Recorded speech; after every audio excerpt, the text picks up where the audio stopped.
This is Jessica Waller speaking with Rodney Banks, Patriot Mobile employee former Patriot Mobile employee, sorry, who worked there for 3 years. If you could just tell us a little bit about your time there. I understand that you said you filed a complaint with the Equal Employment Opportunity Commission. And I remember you said you had a bit of trouble with the federal government actually finding them when you did that. So could you just speak on that a little and sort of update our listeners? Yeah, absolutely. So, a group of us, including myself, we filed EEOC complaints. And during that process, we weren't able to go through with the EEOC complaints because they weren't able to locate a company by the name of Patriot Mobile LLC. And so essentially that stopped us from being able to go any further with EEOC. In addition, it also stopped us from being able to file any grievance against Patriot Mobile as it stands. Because you've had so much trouble doing it the right way, can you tell us a little bit about that complaint and what you were going to speak out against?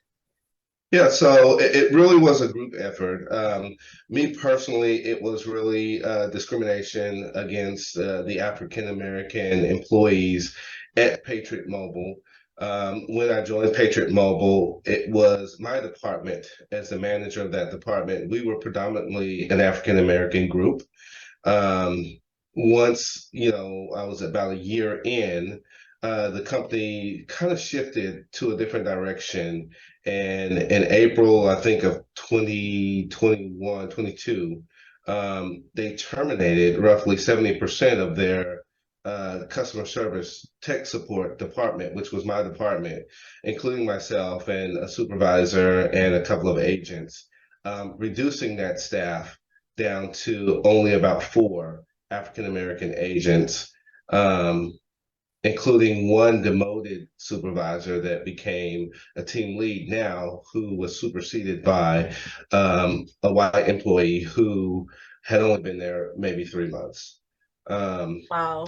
And it's also, by the way, a relative of, or a family member, I should say, of one of the stories or the higher ups in the corporation, which is typically how the business was run anyway.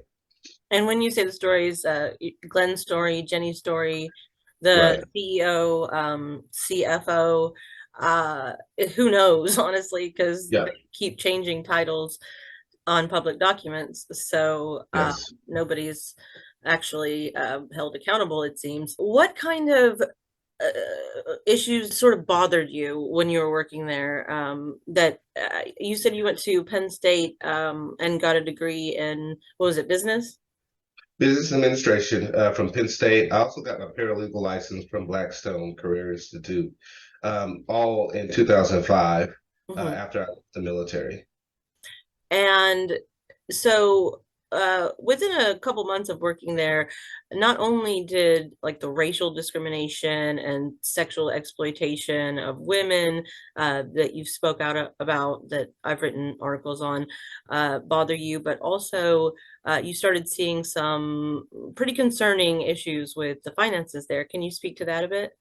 Yeah, so aside from the racial jargon that they would post on TVs within the building, I one of the things as a businessman, I noticed that the financial person, I should say, she's not a CPA. She was a CPA at one point, lost her license in 2007, I believe, and never got it back. But she was operating as a CPA.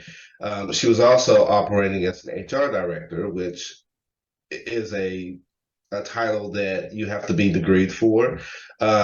So one of the things that I first noticed is that she was handling finances, particularly payroll. Um, and a lot of times with that payroll, there were errors. There were times people didn't get paid, especially with our sales team, commissions and things like that.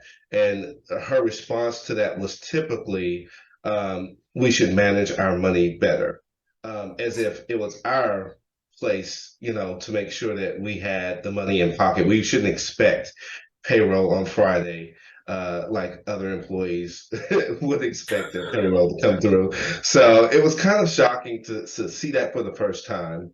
But moreover, on the discrimination was, yeah, you did a story on the picture of the popcorn where they demonstrated how walls, pertaining to Donald Trump, how walls can create barriers. And the problem with that picture is they demonstrated in such a way that it basically segregated the white folks from the Asian folks and the black folks, being the smallest in the popcorn barrel.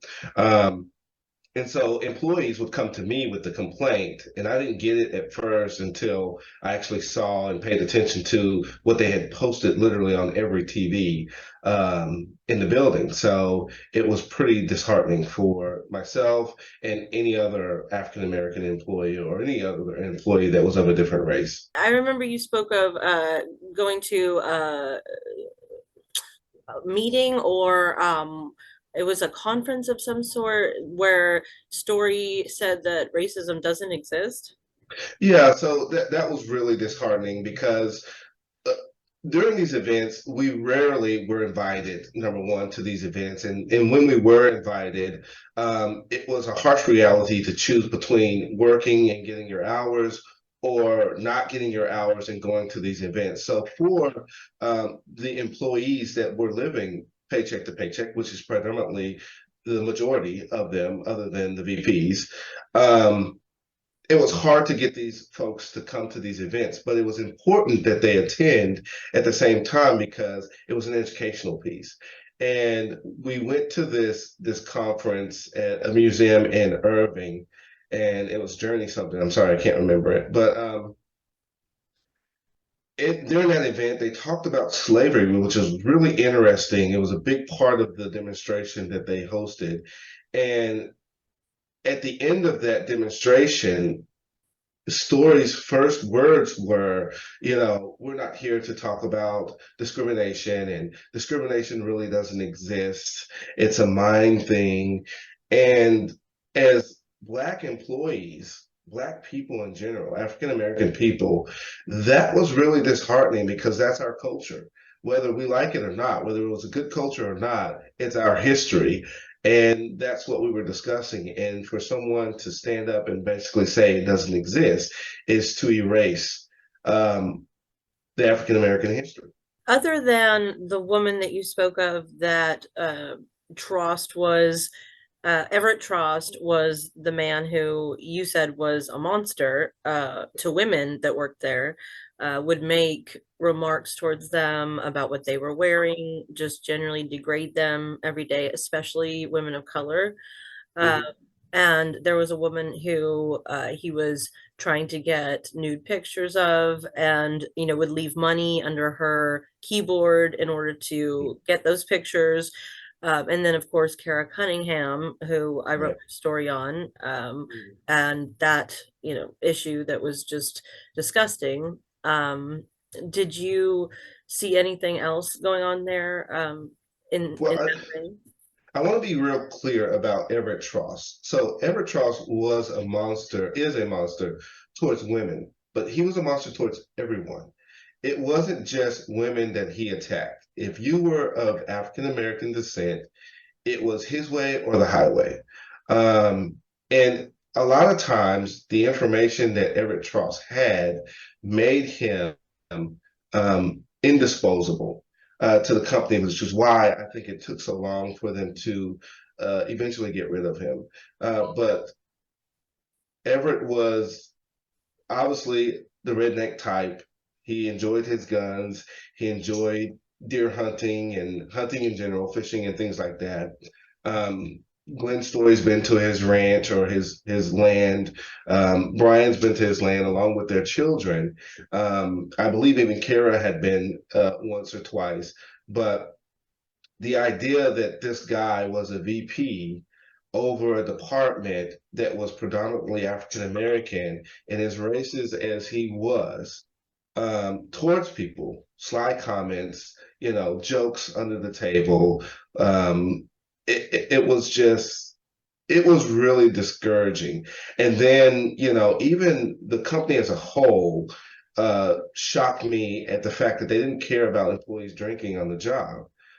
Because in most cases, in a lot of cases, Everett was a part of that group that would go out and have lunch, and he'd pay for lunches for females, and they'd have a drink or two.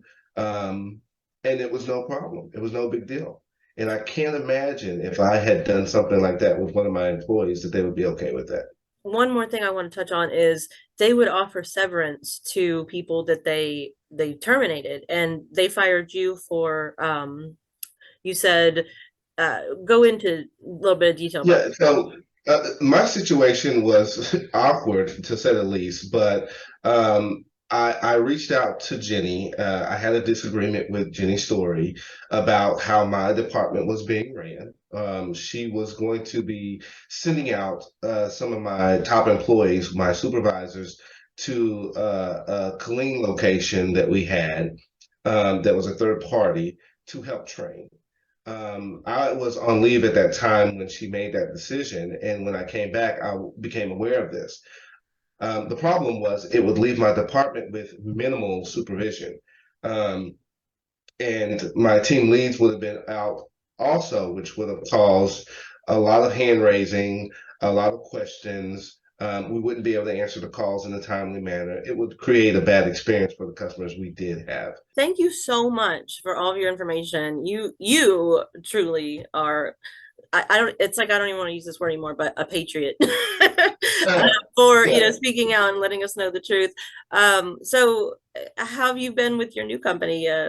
You said you're a customer service manager there now? Yes, I am, and it's a great company. The true patriot value. Hmm. It's not about race. It's not about your religion.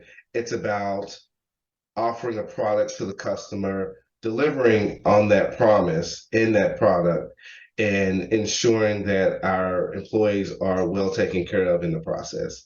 And that's what I thought Patriot Mobile was, and it was not. And as a Christian man, that you really, I mean, that bothered you deeply, right? It did. It bothered me deeply because I've been a Christian my entire life. I'm not a conservative. They knew that with me coming in. But, you know, the political party that you associate with shouldn't dictate how you treat others. And that's exactly how Patriot Mobile looks at things. And I hope that this will help bring some justice to those that are still there that can't get out because of whatever reason, or those who have left Patriot Mobile and are seeking some type of asylum. So I do too. Thank you so much, Rodney. thank you.